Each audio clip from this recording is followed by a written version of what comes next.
يا صباح العسل، عاملين ايه؟ يومكم كله خير وبركة وراحة بال. النهاردة كده يومنا كده مليان خيرات وحاجات حلوة قوي هتعجبكم.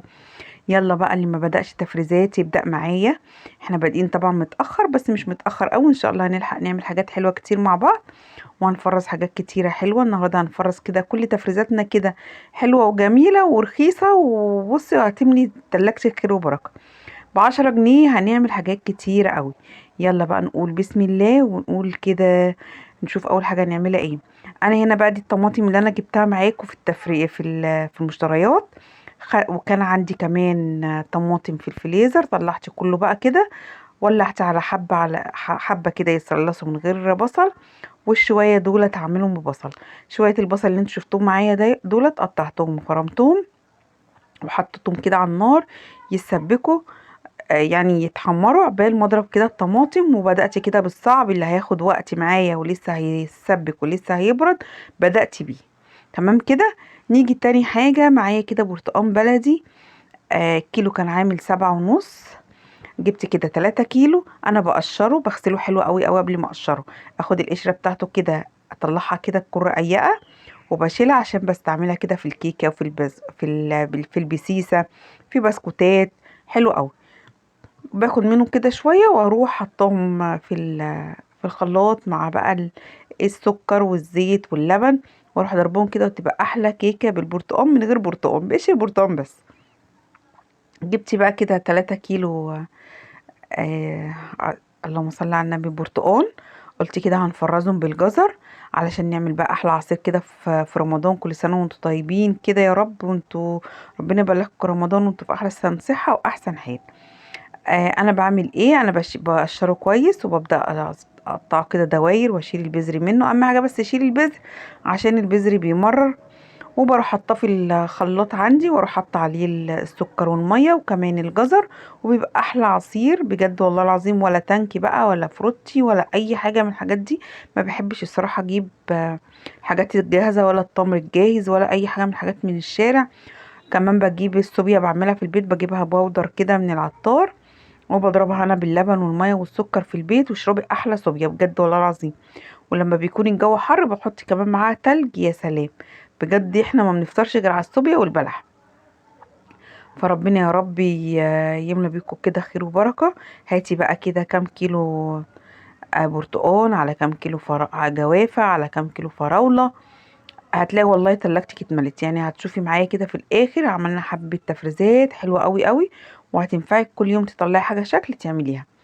انا كده بقى قعدت اقطعه واحطه في اطباق على قد ما احتاج. انا لسه كمان هسلق معاه قولي معايا. هنسلق الجزر. وهنحط كده جنبي كل شويه حطي كام حبه جزر كده مسلوقين. و... وخلاص. هاتي بقى الحقي نفسك كده. كل ما تنزلي هاتي شويه حاجات، خلاص ما فيش وقت. هاتي مره برتقان، هاتي مره جوافه. الصراحه انا الحاجات دي ما جبتهاش كلها مره واحده. كل ما انزل بجيب حاجه، الصراحه مسحوله قوي قوي اليومين دولت. مش قادره اقول لكم، كل يوم نزول وكل يوم بنزل اجيب حاجات. واطلع اوضبها، وقعدت الحاجات دي عندي في التلاجة كام يوم كده عقبال ما عملتها والله العظيم. بصوا مش قادره. هنا بقى حطيت شويه جزر كده هسلقهم. وبعدين قلت ابص كده بقى على البصل ورايا، لقيته ايه احمر كده. هنزل بقى بالطماطم اللي احنا ضربناها. عايزه تصفي براحتك، انا ما بصفيش يعني، اضربي كويس بس. والطماطم اصلا بصوا من غير بنجر من غير حاجه طلعت تحفه وحمرة وجميله. يعني انا اول مره اصلصها كده وما احطش بنجر. دي كمان استوت معايا لان انا دي مولعه عليها من قبل التصوير. قلت اولع عليها كده عشان هتاخد وقت. بس سايبه بقى الطماطم تتسبك، وهنيجي نعمل كمان ايه الجوافه. لقيت الجوافه دي كده يا ست الكل وانا ماشيه في السوق ب10 جنيه، قلت لا ما فوتهاش بقى. تعالي رحت جايبه 2 كيلو.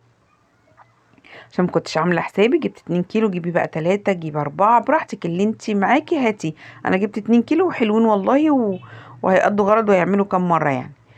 برضو غسلتها وصفيتها، وهبدأ اقطعها كده دواير عشان ما تاخدش مني بس مساحة في الفريزر. انا الصراحة معتمدة الحاجات دي كل سنة، ربنا ما يقطعها عادة يا رب. اجيب حبة فاكهة كده واروح مفرزهم.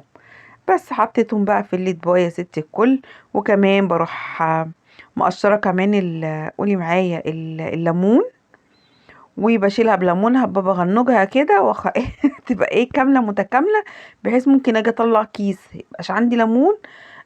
فهجيب ليمون منين؟ لا، يبقى الليمونه بتاعتها كده معاها نص ليمونه لو ليمونه كبيره، وحطيها في الخلاط، وحطي عليها السكر، شويه لبن، شويه ميه، واضربيها وهتشربي احلى عصير جوافه. انا هنا بقى كنت قشرت كمان الليمون زي ما قلت لك، وحطيت نص واحده في كل طبق علشان كانت ليمونه كبيره، وعملت كمان 4 اطباق من الجوافه زي الفل كده. انا ما بشيلش البذر بتاعها. هنا كمان جبت كيلو بسله. اول سنه السنه دي ما فرست بسله كتير، جبت كيلو بس. آه، برضو غسلته، فصصته، غسلته، وسبته يتصفى خالص. كل الحاجات دي وضبطها كده قبل التصوير، قعدت ساعتين كده النور قاطع، وفرشت في الارض. كان نفسي اصور لكم والله العظيم وانا قاعده كده في الارض فرشه كده ومأنتخه كده، وعماله بقى ايه اظبط في الحاجه، ايشي برتقان على ايشي جزر على ايشي بقى ايه ال اسمها ايه البسله دي. فصصتها، جوزي دخل عليا قال لي ايه، هو النهارده عيد الجزر ولا ايه واحنا ما نعرفش؟ قلت له اه، لا كل حاجه صفرة قدامه في الارض. رحت كده كمان قطعت عليهم بقى حبة جزر. الجزر يا ولاد يا ولاد مسكر وزي العسل. هاتوا بقى كمية كده وفرزوها، ينفعنا اوي والله. تخللي منه، هتبشري منه، هتشيلي حبة كده زي ما هنعمل دلوقتي ليه شوية عدس ولا حاجة. قسمتي كده بقى البسلة على طبقين، نطلع كده الطبق على مرة نعمله، ونعمل جنبيه شوية ملوخية. وكمان بشرت كده شوية جزر هينفعوني بقى في تعصيج اللحمة. ما بحب اعصج لحمه، بحط منه على شويه سلطه، بتبقى حلوه. المبشور ده حلو للسلطه.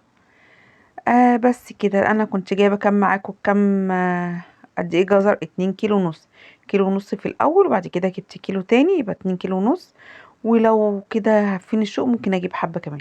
وقطعت بقى شويه دولت، هشيلهم كده بقى شويه عدس ولا حاجه.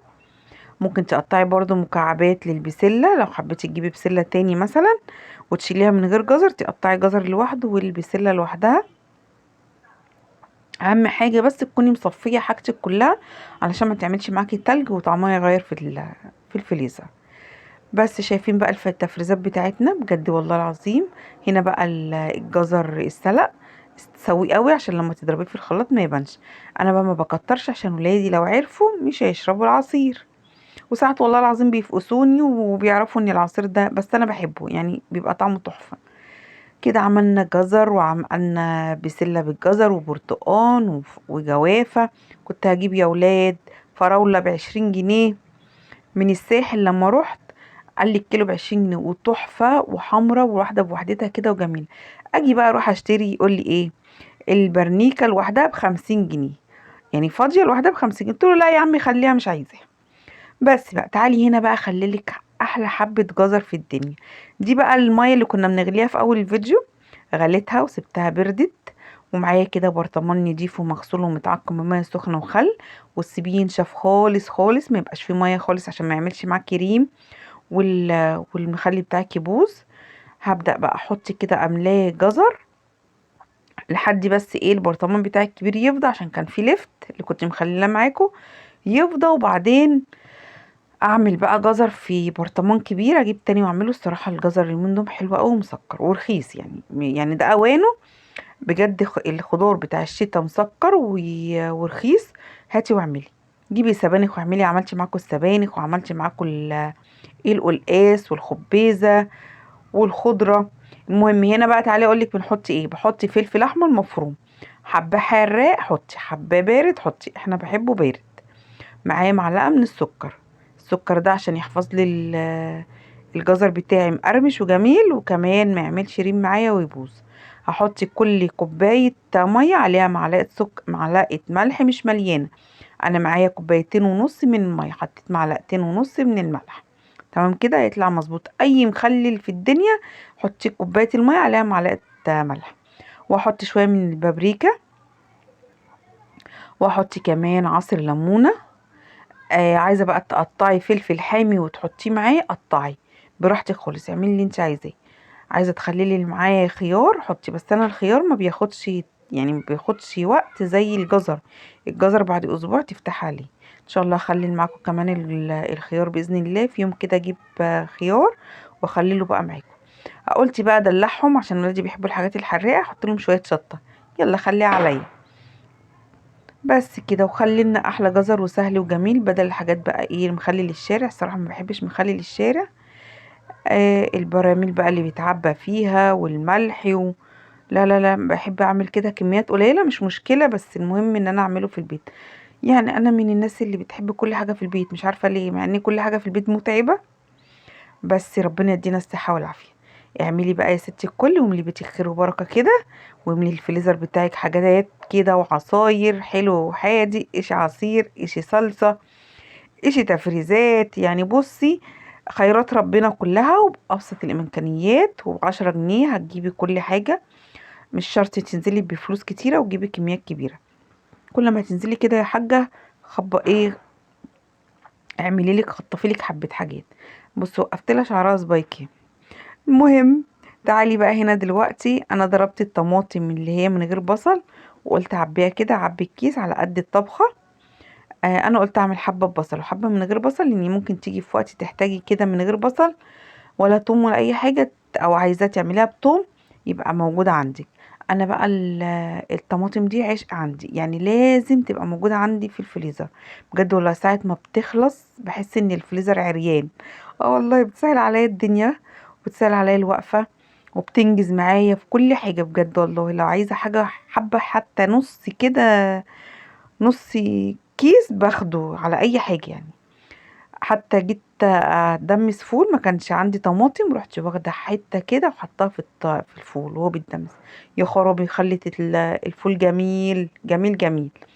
والجزرية المبشوره يعني بجد طلع تحفه. المهم، وهنا كمان شايفين بجد لونها تحفه. الطماطميه انا بقيت انقيها صغيره، من الصغيره دي كانت بتطلع حمرا ومسكره. بجد لما تنقي الطماطم نقي الصغيرة ونقيها كده حمرا، هتطلع الصلصة معاكي جميلة. هعبك برضو كده الاكياس. هحب بقى تعملي مكرونة هتطلعي كيس، هتعملي محشي هتطلعي كيس، هتعملي طبيخ ببصل هتطلعي بصي شغالة معاكي في اي حاجة. والكمية دي ما شاء الله رمت معايا حبة حلوين، وانا كمان كنت عاملة معاكم حبة قبل كده عندي كمان في الفريزر. يعني الحمد لله كده انا مش هجيب صلصة تاني، مش هجيب طماطم تاني واصلصها. كده حلو زي الفل. اما الاقيها بتنقص بقى اجيب بقى طماطم في التلاجة، يعني بس شوية سلطة ولا حاجة وخلاص. يلا بقى ابدأي معايا كده وشجعينا، انا تعبت جدا جدا في الفيديو ده بجد. يلا بقى لايك كتير كتير وشير كتير عشان كل يستفاد. ويا رب النهارده يكون الفيديو عجبك وما بقاش رغاية وصدعتك. انا عارفة ان انا رغية، بس ما كنتش عايزة ارغي معاكم بقى كده كتير عشان عارفة ان انتوا بتصدعوا. يلا بقى اشوفكم ان شاء الله على فيديو جديد. اوعي بقى تنسي اللايك، بالله عليكي اعملي لايك. انتوا بتنسوا وانا زعلانة ما بتعملوش لايك. واعملوا شير، ولو لسه ما اشتركتيش خشي اشتركي ونوريني. وربنا يديمكم نعمة في حياتي، واشوفكم ان شاء الله في فيديو جديد. مع الف سلامة.